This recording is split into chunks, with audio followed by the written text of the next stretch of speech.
Göğüs hastalıkları uzmanı Necla Hale Kurt, astım ve göğüs hastalıkları hakkında bilgilendirici konferans verdi. Benim ismim Necla Hale Kurt, göğüs hastalığı uzmanıyım ve Ordu Devlet Hastanesi'nde çalışıyorum. Dünya Sağlık Örgütü'nün belli günleri belli hastalıklara ayırma gibi bir uygulaması var. Bunun amacı toplumların hastalıklarla ilgili bilgilendirmeleri, işte farkındalıkların artırılmasını amaçlamakta. 19 Kasım'da Dünya Kuah Günü olarak belirlenmiş Dünya Sağlık Örgütü tarafından.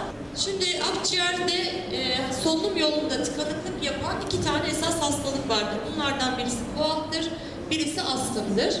Kronik obstrüktif akciğer hastalığı, kuah kelimesinin kısaltılmış olan formu. Kuah yani kronik obstrüktif tıkayıcı demek İngilizce'de.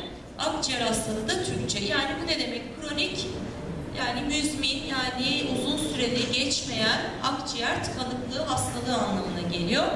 Hava yollarında tıkanıklık meydana geliyor. Hava yollarının çapı daralıyor.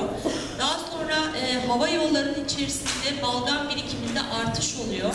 Normalde bizim vücudumuz düzenli olarak balgam üretimi yapıyor zaten ama koah gibi akciğer hastalıklarında, tıkayıcı akciğer hastalığında balgam miktarı daha da fazla oluyor.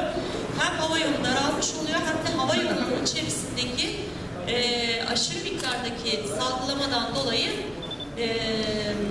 hava yollarından hava az geçeceği için kişide nefes darlığına yol açıyor.